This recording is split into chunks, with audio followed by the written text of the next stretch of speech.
Ladies and gentlemen, welcome to a realm where reality intertwines with the inexplicable, where the boundaries of reason dissolve into the shadows of uncertainty. Welcome to the political twilight zone. I am your guide through this enigmatic labyrinth, where politics and power take on life of their own. In this dimension, the threads of truth weave a tapestry of intrigue, challenging our perception of the world we thought we knew. In this world, nothing is as it seems, and the truth lies buried beneath layers of deceit. Prepare to venture where reason meets the unexplained, and where the unexplained might just be the ultimate truth. Hello, everybody. Welcome back. Another week goes by. Rick Widener here, getting it right on KNZZ 1100 and KGLN 980. And once again, KNZZ on the FM side, 92.7, and KGLN on the other side at 101.3. And some other places. And, of course, you can hear us on the Internet. You can listen to our podcasts, and you can get the podcasts a lot of different places. Just asking for it. Or you can go to my website, which is therickwidenershow.com, and we got a lot of cool stuff there, I might add, and direct links to the website, Tucker Carlson this week, a few things like that, and some crazy stories that I wish didn't exist, but I guess we have to have them out there somehow. So here we go. What's funny, folks, is the courts, the federal courts specifically, but the courts in general, were often thought by the framers to be the weakest branch of government. If you read what they have to say in the Federalist Papers and some other places, you see that they were pointing out that because the court has no direct way to enforce its orders, that they felt like that would be the weakest one, right? Because, let's face it, the judicial branch does not have power over the purse directly, like the legislature is supposed to. It doesn't have any of the executive branch power, which even then included, the police power embodied in the Constitution. It just makes rulings about if things are constitutional or not. Well, at least that was the way it used to be. We've kind of got far away from that now. But so they were worried about that. And looking back on it now, it seems sort of sad because everything else that the framers did was so far-reaching and so thoughtful about what could happen and sort of the foibles of man, and trying to create a government that looked at those and tried to either avoid them, ameliorate them, or rather minimize them, or take some steps so that it was very difficult for them to arise.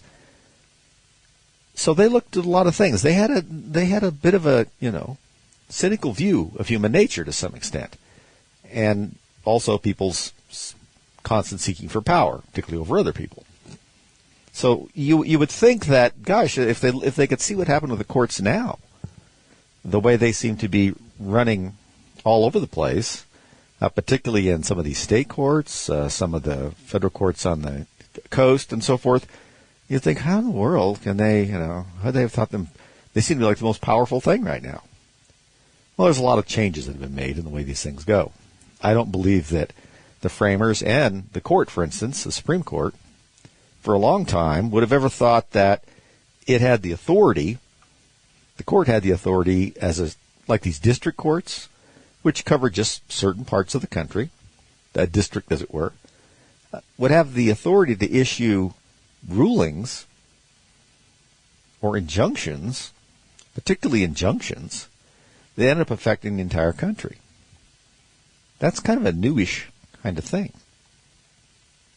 And so one wonders how this constant gathering of authority over our laws, when you are supposed to be interpreting the Constitution, which allegedly they're doing, took place. Well, it goes back a long way, doesn't it? Now, people can put their finger on it wherever you want, but I think the most activist part of it was the Warren Court. It did a lot of things. Some of them were good things. A lot of them were kind of crazy things. They call it the Warren Court because they always kind of name the court after the Chief Justice. This would be the Roberts Court right now, which is, once again, kind of makes you shudder just a little bit when you think about that. John Roberts. Smart guy. Very smart guy. And I had high hopes for him when he took the bench there. And I think he's quite capable of it, but he seems to want to be the balancer. He's always wanting to be the Britain to everybody else's France and Germany. That was the thing for decades, where what Britain tried to do was somehow straddle a fence between those two other powers. And in some things they'd be on the German side when it looked like France was a little too heavy-handed, getting a little too strong, and then the opposite. But I'm not sure it works that way in the judicial branch, right? Because aren't you supposed to make your rulings completely on the law or what the Constitution says? Other justices have said, and I paraphrase here, that it's not their job to decide whether or not a law is a good idea or not. It is their job to decide whether the law is constitutional. If it's a bad law, the problem lies with the legislature, not with the court. The court just says, yeah, the Constitution lets you do that. Maybe a dumb idea, and it may be ultimately hurtful to the economy or to all these kinds of things, but so long as it doesn't allow the government to overly interfere in the rights and mechanisms that are laid out in the Constitution, that was pretty much it. Well, we see where we're at now. State courts have, especially in some of these places, we all know what's going on in New York State, have become very problematic. It's not like it's the first time it's ever happened. We've had bad courts, and then there was the other side of things after the not so much after the Civil War, but people like to talk about the Jim Crow days and things like that. There were certainly miscarriages of justice that took place in the courts in the 50s, and maybe a little beyond that, because of unattractive problems they had. Well, that doesn't mean that it's okay to do it now for different problems or reasons. So it makes me kind of interested. But, one of the things that I think is very troubling is the quality of some of these people that Joe Biden has been trying to get on the bench. And if you followed this at all, you know that Senator John Kennedy from Louisiana, who's on the Judiciary Committee, has a habit of just asking them questions that people should know the answer to. Here's an example. This is the latest nominee from Joe Biden, and questioned by John Kennedy. You said, quote, assault weapons may be banned because they're extraordinarily dangerous and are not appropriate for legitimate self-defense purposes, close quote. Tell me what you meant by assault weapons. Thank you, Senator Kennedy. Just to clarify there, I was local counsel. Our Supreme. But you wrote the brief. Tell me what you meant by assault weapons. Senator Kennedy, actually, I did not write the brief. The brief was written by. You signed the brief, though, didn't you? Correct. I signed the brief. When you sign a brief, you're testifying to the court that everything in it is true, right? Yes. Okay. So they're your words in terms of the court, right? Well, you're correct, Senator Kennedy. Okay. I would never Tell sign. me what you meant by assault weapons. So I am not a gun expert, and at the time, that brief I think was about 10 years. Giving the court advice about, say, ban assault weapons. What is? You told the court you were an expert. Just tell me what you wanted to ban. Senator, sitting here today, as I said, I did not write that brief. I was local counsel. Sign the brief. I understand. At the time, tell me what you wanted to ban. That's all I want to know, Judge. I don't remember the exact definition of assault weapons in the ordinance that was at issue. So you submitted a brief to an appellate brief. You signed it, and you don't know what. And you said abolish assault weapons, and you don't know what you wanted them to abolish. Senator, at the time that I signed the brief, I read the brief because our Supreme Court required an Illinois bar member to sign the brief.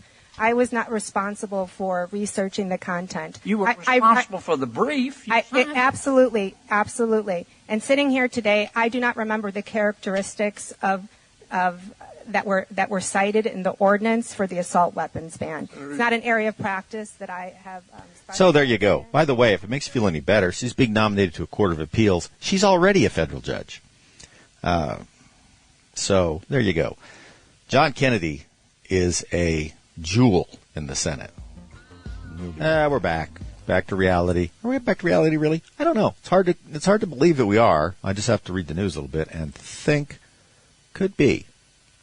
So, since we were talking a little bit about firearms in the last segment, when our good friend, I mean, he doesn't know me, but I consider him a friend, Senator John Kennedy was questioning one of Biden's nominees, who is already a federal judge, and who had written a brief as a lawyer before getting appointed to the bench, trying to get support for the assault weapons ban in one of the states. I think it was, I want to say Illinois. I'd have to think about it for a little bit.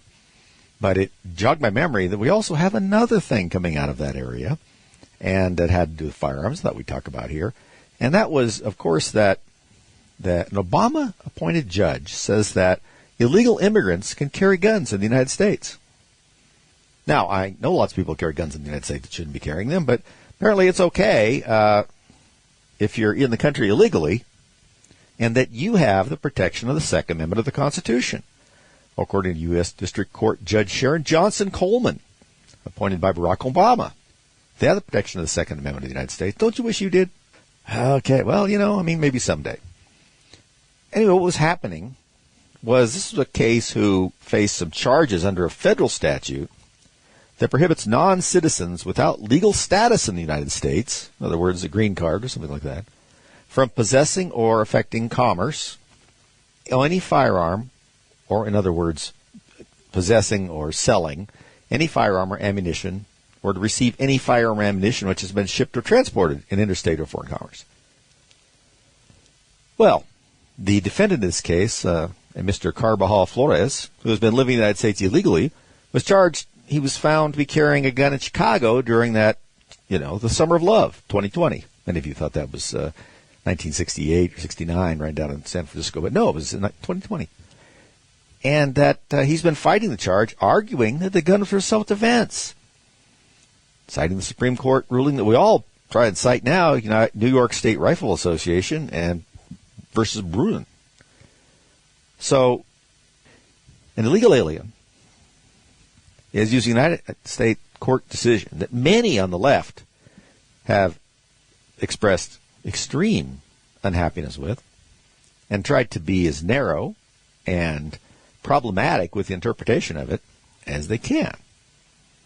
And who also, in many instances, believe the Second Amendment only applies to a militia. That means if you don't have your musket and your tricorn hat and you're not drilling on the public square at least once a month, the green as it would, then then you don't have any rights there.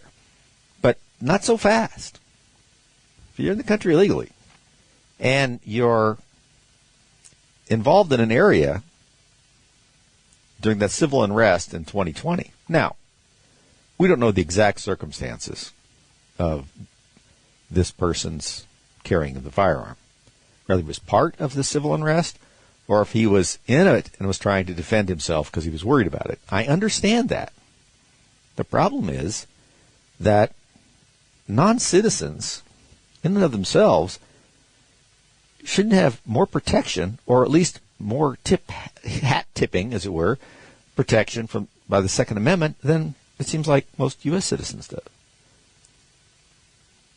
Now that's the government. This is the government. This is the government now, right? Imagine how bad that is. The government argues that Carbajal Flores is a non-citizen who is unlawfully present in this country. The court notes, however, that Carbajal Flores has never been convicted of a felony, a violent crime, or crime involving the use of a weapon. And he says, I had it solely for self-protection. And I understand that. Don't get me wrong.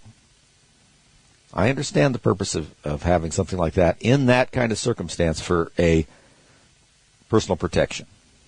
And I see no problem with the citizen doing that. The problem is, if you want to have the ability to just have a firearm to protect yourself and have the, shall we say, cover of the United States Constitution to point out that, these are rights that the government cannot force against its citizens, or rather take away from its citizens, that you shouldn't you be a citizen? I know, it's a narrow view on my part. Especially since, now I don't know where Mr. Carbajal Flores is from. If he's from Mexico, if you go down to Mexico, you're not a citizen, even if you were, and you're carrying firearms, and you get stopped by the federales or whomever down there, it's not a good thing. No siree, Bob. So it isn't like he probably comes, and I don't know if he came from Mexico or not, but it's not going to be that different in Guatemala or Venezuela and stuff like that.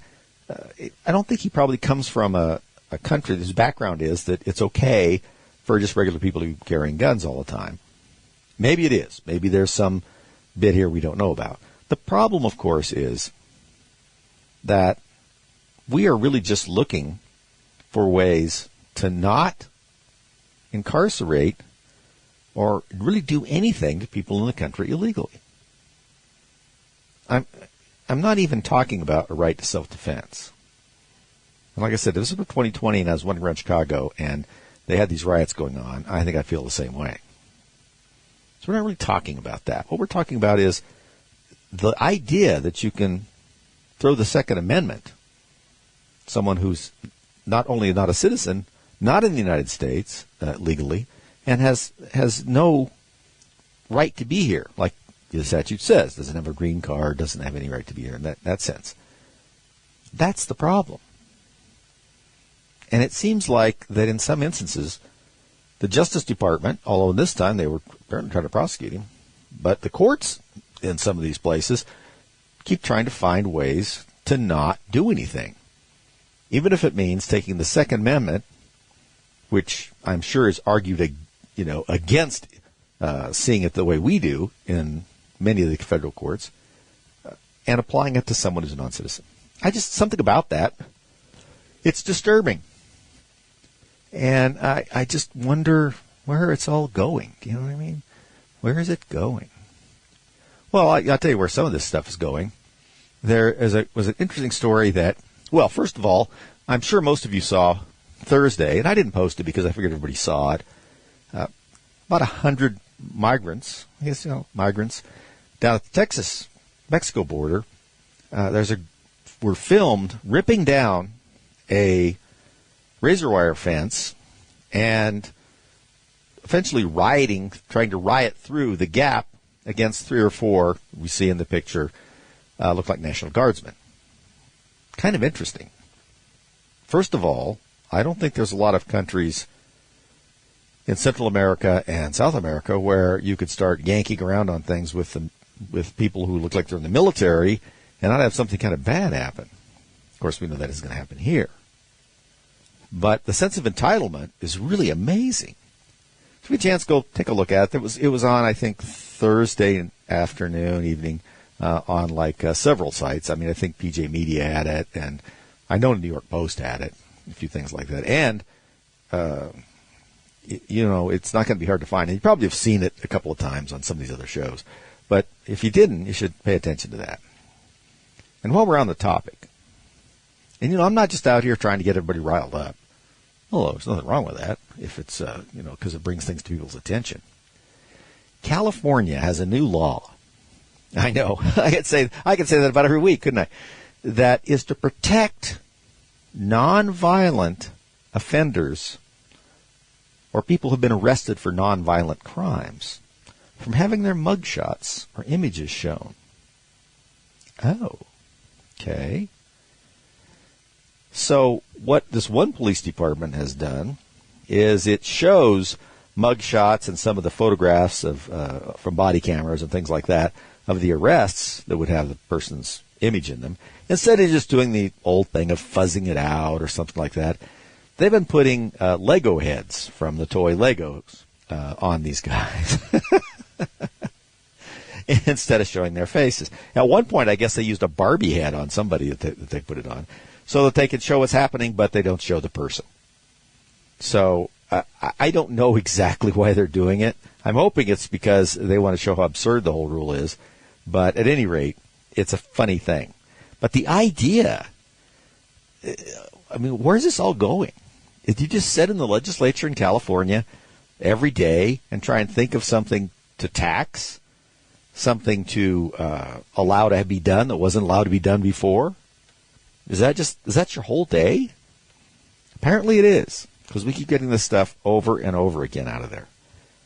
I don't know what's going to happen there. Well, I have some ideas what's going to happen there, and none of them have a satisfactory outcome for the people who live in California.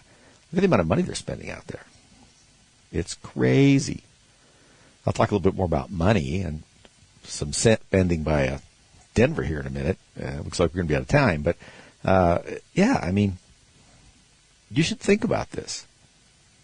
These legislatures have lost their minds. Now, we knew California had lost its mind a long time ago, but it seems to be like more and more of them. And like I said, when somebody does it in New York or California, in their legislature, a lot of legislatures in other states, mine, some of you guys out there included, want to do the same silly, ridiculous, and often dangerous thing. We'll be back. Hi, everybody. Welcome back for a little break we had there. Appreciate it. Rick Wagner still here, still getting a ride here on KNZZ, KJLN. I have a question that I'd like to bring up, and this is a rhetorical question. Is it possible for Republicans, really anywhere, but certainly on the national stage, to have an election year or come close to an election in an election year where one of the major tasks was to form up a circular firing squad and begin blazing away at each other? Is it possible to not do that? It sure doesn't seem like it. I was looking at the story about Marjorie Taylor Greene, who I don't mind. I mean, she's got some good points sometimes. She's a little out there once in a while. Let's be fair. But on the other hand, she's filing a motion to vacate the speakership of Mike Johnson. Now, a lot of people aren't very happy with Mike Johnson's decision to put this spending bill through to try and get the government to stay open for a little bit longer, which is a mixed blessing, let's be fair. And, of course, they need to get it done because the Senate needs to take a recess. Now, if you're a senator, the most important part of your job is to figure out when your recesses are, because you need to get out of town, preferably on a junket, perhaps a fact-finding mission to the French Riviera or something like that. And you want to spend as little time as possible there. And, of course, that was happening in the House and the Senate when people were trying to vote from home, right? I mean, is that your idea when you put people into political position for them to, get on their phone and push a couple of buttons and vote on things? I mean, I understand that you can do an awful lot of research and have an informed vote and do it that way, but it just doesn't seem right to me. Anyway, like I said, understand the fact that this spending bill has a lot of stuff in it I don't like. At the same time, we don't seem to be able to get anything else through. We do not have enough of a majority to really push anything through that's particularly controversial, apparently. And then, of course, you still got to get by the Senate, because people always forget that. It's like, oh, yeah, well, we can get it through the House. So what? I mean, it takes two. That was one of the geniuses of the framers, was that it needs to take two to do that, two houses. Especially if they knew what these houses were going to be organized like, my guess is that they would have done something else. I don't know what. Maybe a third house to override the other two. Who knows? But we're going to have to get together on this. This next election is going to be wild. And my guess, and I don't think I'm alone in this, is that as it sits now, the Republicans have about a 60-40 chance of losing control of the House. I mean, it was pretty tight before. We're getting a special election over in the 4th Congressional District here in Colorado for Ken Buck, who was becoming increasingly deranged before he left. And so there's that down. There was a Santos seat, which, of course, is filled by a Democrat. We're not really in a position where a lot can happen, and Hakeem Jeffries becomes the Speaker. Well, just let that soak in for a little bit. And if I had the time, and it wouldn't make me woozy, I'd read some of the Democrats who would go back to being the chairs of some of these committees if they took control back. But we don't want that. I mean, I know that sounds silly, like, oh, really? No, I mean, think about some of the positions we've been taking and we can't get any motion on. But we're really not going to get emotion on them if we let them have control of the House. Let's say that President Trump wins again. And then, let's say even we take the Senate, because it's possible in the Senate. We got a couple of good seats. That even includes having Adam Schiff in the Senate, which is a good chance of that, by the way, if that doesn't curdle your milk right there. But he needs something to be able to work with, because if the control of both houses isn't fairly firm by people that support him, there's going to be a lot of things he's not going to be able to do, and there's going to be a lot of things that are going to be done to him by Congress, at least whatever wing isn't controlled by the Republicans. And if the last administration for Donald Trump was any guide, not a lot of help was given to him by the Republicans then in the Congress. So we need to really be thinking this through, and we're not. You have to win. This is the key. If you don't win, you can't implement policy. And if you can't implement policy, then it doesn't matter what you think. It doesn't matter how good it is. Well, I shouldn't say it doesn't matter what you think, but it doesn't matter what your ideas are. You're not able to implement them, right? So, you might as well just, write a book, because the ideas aren't going to get through any other way. Winners write the laws. We always hear that winners write history. They also write the laws, which in some way probably become history. But if you're not there to win, you're not changing much of anything. And it looks more and more like we're going to have that same attitude in this next election. I hope not. I hope people get their heads together on this stuff. But man, and even this, it was the pulled quote from Axios. Green isn't yet forcing the vote to remove Johnson as Speaker, but the move lays the groundwork for another historic showdown on the House floor. Sort of a shot across the bow, you see. Yeah, that's what you want. You want to get out in public and make a big deal about troubling your own house. I cannot help but think of the biblical quote, and it's a good movie, "He that troubleth his own house shall inherit the wind." I think that should be above the desk of every Republican legislator. You're looking towards inheriting the wind if you don't get yourself pulled in the same direction. You can have strong horses, but if they're pulling in all different directions, what difference does it make, right? And this is going to be, like I said, a weird year. A lot of people out there are predicting a black swan event. I heard that 2 or 3 different times, or read that 2 or 3 different times on various sites on the internet this last couple of days. And people use that all the time, and they don't quite explain what they mean. It feels like, something bad or crazy or this or that. Yeah, that's kind of true. But I thought I'd fill you in on a little bit. A black swan event is referring to something that's extremely rare, unpredictable, that still has significant and widespread consequences, right? And it's because of the title of the book, The Black Swan, by this guy, Talib. Gosh, he wrote it back, 2007?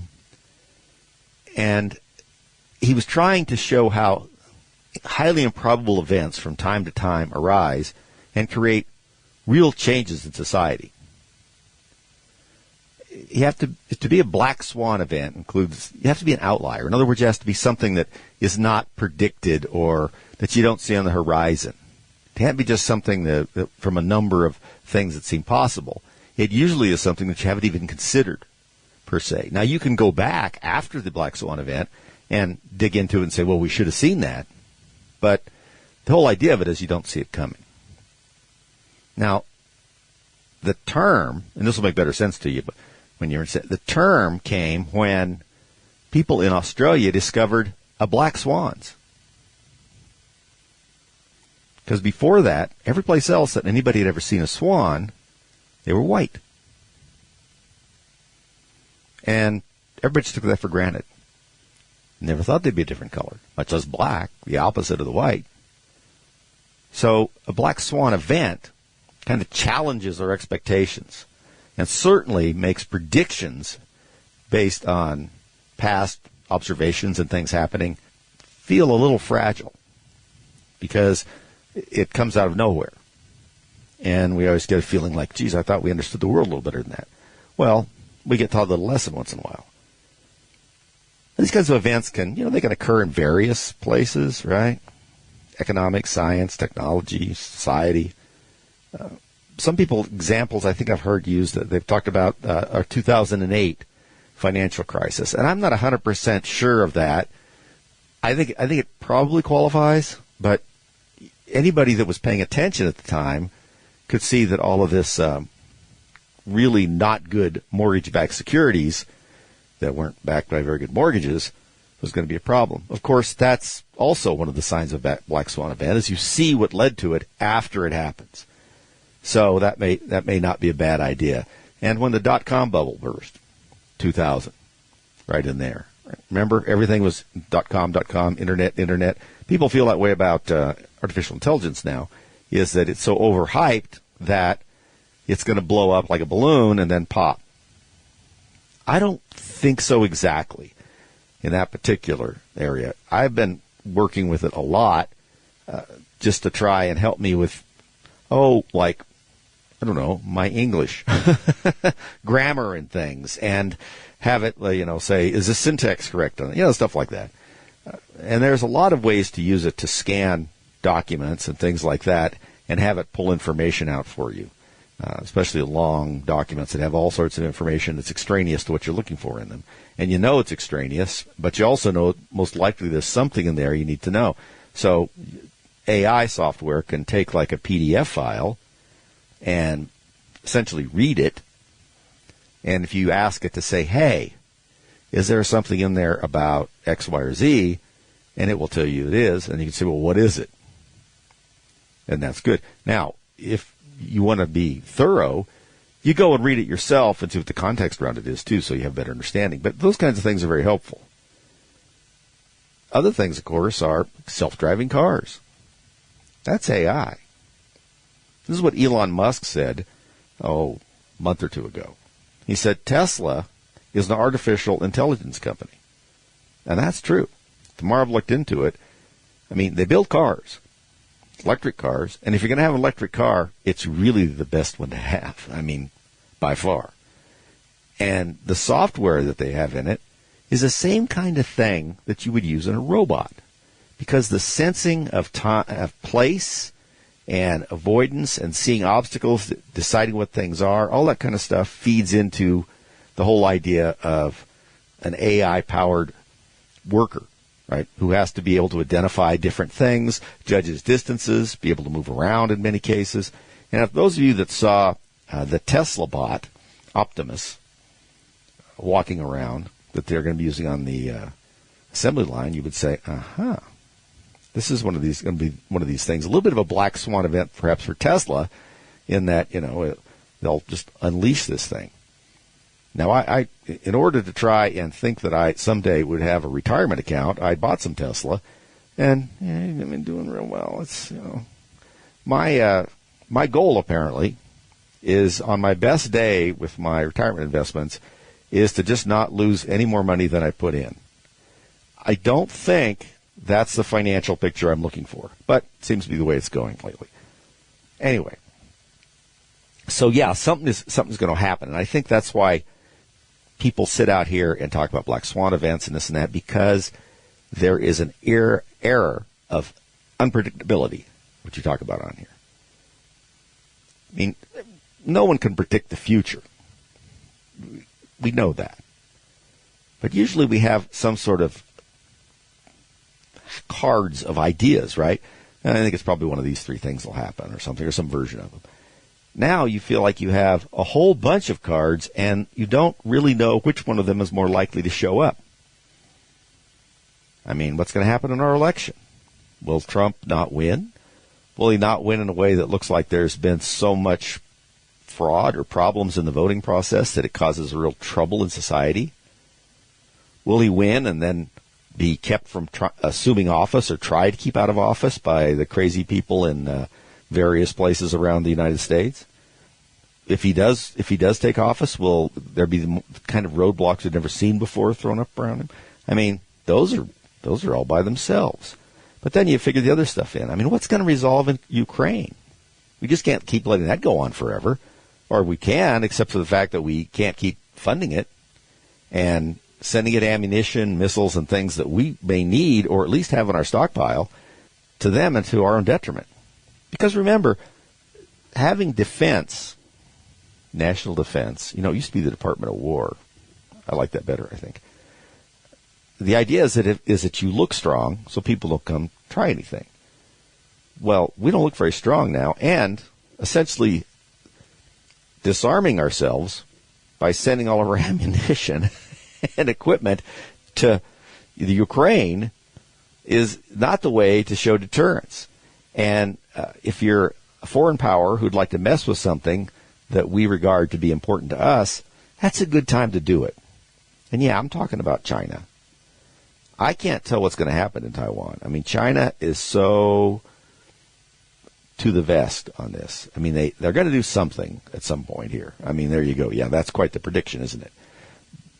But we know that when there's an announcement of American troops in Taiwan, which is another story altogether, that the Chinese flew all sorts of fighter jets and everything into Taiwan airspace, give everybody, a real rise on that. It's their way of showing that they're unhappy. It also, of course, is a way to see what the response is. I mean, that's a scouting situation, isn't it? You ring the bell and see how long it takes for somebody to come running. Where do they come from? How long? This and that. I mean, this just makes sense. I mean, everyone does this, and the Chinese have been doing it in Taiwan for the last 2 years almost regularly in different ways, not only with air power, but creeping around their shores. I mean, China, if you listen to China, you would say that their territorial waters extend then to Maui. They've also been doing some of the same stuff in terms of the fishing and, deciding that they can encroach on other people's waters around the Philippines. The Philippines seems to be on their list of things to keep an eye on, too, which is a little unsettling, especially when you have a nut job in North Korea up there.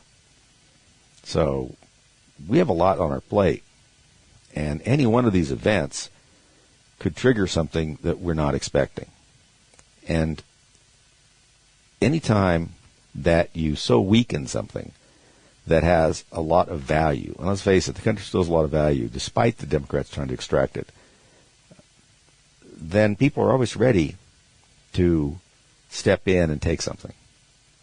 Maybe it's your trade. Maybe it's taking control of, like, the Red Sea. It doesn't have to be landing on the beaches of Malibu.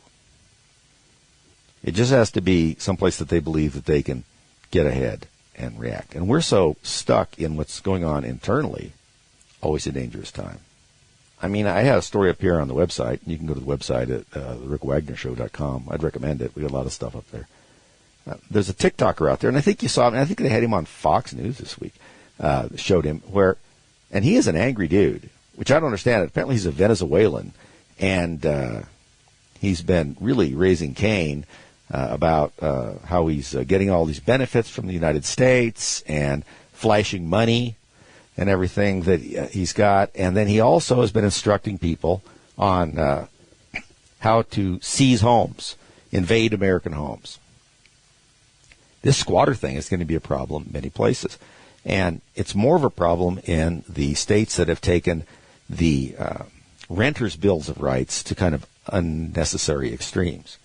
Because if you're trying to protect, a renter from a despotic landlord, you got to be careful not to go too far, because then before you know it, you're going to have people coming in that aren't really very good faith renters, and they're going to play that system.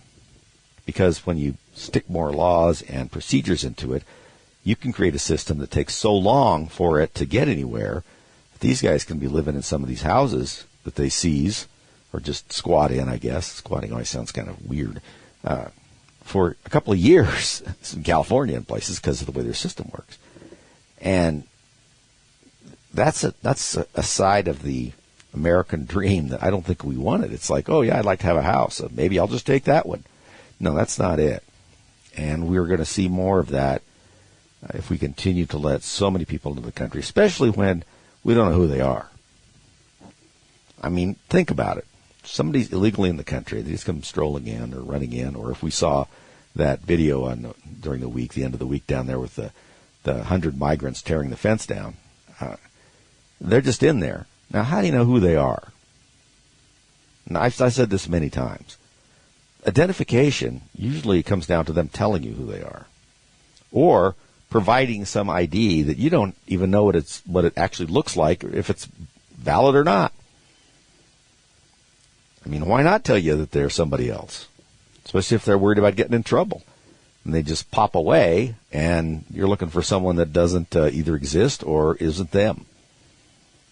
So those kinds of things can lead to enormous problems, and they lead to a sense of invulnerability to the people who are doing it. They know that they are essentially invisible in some ways because they don't have any tracks in the United States. They didn't come through legally. They don't have a name that anybody can verify, this and that. Now, it doesn't mean everybody, but it just takes a few, which is one of the reasons you want to control your darn borders. So we're going to see more of this spreading out from the big cities into other places. Already in San Diego, there's a nice neighborhood I was reading about that all of these campers and stuff started showing up. That's a new thing, especially California seems to have a lot of it. California did away in some of these areas with moving your cars, alongside of the road. They thought they'd let people sit there, and, that was their idea, sort of like the way they let them camp on the sidewalk. Well, they get some old motorhomes or trailers, and they get alongside there, and they just live there. And they've been living near some of these neighborhoods, and they're like, look, this is not good. Especially when you think about, okay, it's one thing to have something to sleep in. That's a great idea, your car or whatever. But you have some other needs, right? Bodily functions, things like that. How do those get taken care of? Well, I'm guessing they get taken care of not very far away from where you're at, right? So there's been a lot of uproar in these communities to try and get the police to take action. And, of course, the police are so hamstrung in most of these places that, there's not a whole lot they can do. Or if they do act, the system that processes these guys either doesn't do anything or moves so slowly it's, imperceptible. And this is something that we've got to keep an eye on, too. And one of the things we have to do, closing here, is keep an eye on our darn legislatures. I mean, your city councils and commissions and stuff like that, of course. And we talked about these gun bills that are in the Colorado legislature. For God's sake, follow those. But keep an eye on these other things. There's all sorts of weird stuff that comes out of them, and you got to follow it. So keep your eyes open, folks. We'll get through this. Hi, folks. Thanks for listening. Listen, if you'd like to listen to more and you want to maybe perhaps have someone else listen to our podcast, you can do so either by going right to our webpage, politicalviking.com, or therickWagnerShow.com. Both of them take you there. You can get links right directly to our podcast, or you can hear our podcast on Podbean, on iTunes, and Spotify, and a couple others. So you can find us. We appreciate it if you do. And if you've heard the show, you want somebody else to hear it, that's a good way to send it to them. Thanks for listening.